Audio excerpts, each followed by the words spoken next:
தமிழ்நாட்டில் 1947 to 1996 இந்த 49 ஆண்டில் இந்த 184 பிரிட்ஜஸ் கட்டியிருந்தாங்க ஹோல் ஸ்டேட்டில். 96 to 2001 ஒரு 634 பிரிட்ஜஸ் என்னமோ நாங்கள் அந்த 5 இயர்ஸில் கட்டினாங்க.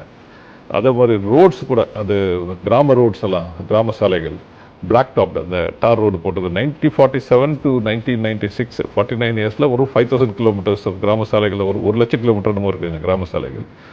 வெறும் 5000 கிலோமீட்டர்ஸ் தான் டார் ரோடாக இருந்தது. அந்த 5 வருஷத்தில் 22,000 கிலோமீட்டர்ஸ் டார் ரோடு பண்ணாங்க இந்த இது. ஸோ அந்த இன்ஃப்ராஸ்ட்ரக்சரு தமிழ்நாட்டில் பண்ணது இவர் தாங்க. அந்த எது எடுத்தாலும் நீங்கள் பார்த்தீங்கன்னா இந்த institution like SIPCOT, dot board, இந்த எல்லா மெட்ரோ வாட்டர், இந்த மாதிரி எல்லாம் க்ரியேட் பண்ணது இவர் தான். சிட்டிஸ் இது மீன் இந்த பிரிட்ஜஸ் ஆகட்டும், ரோட்ஸ் ஆகட்டும், பில்டிங்ஸ் ஆகட்டும், இந்த இண்டஸ்ட்ரியல் எஸ்டேட்ஸ் ஆகட்டும், நிறைய கொண்டு வந்திருக்காரு.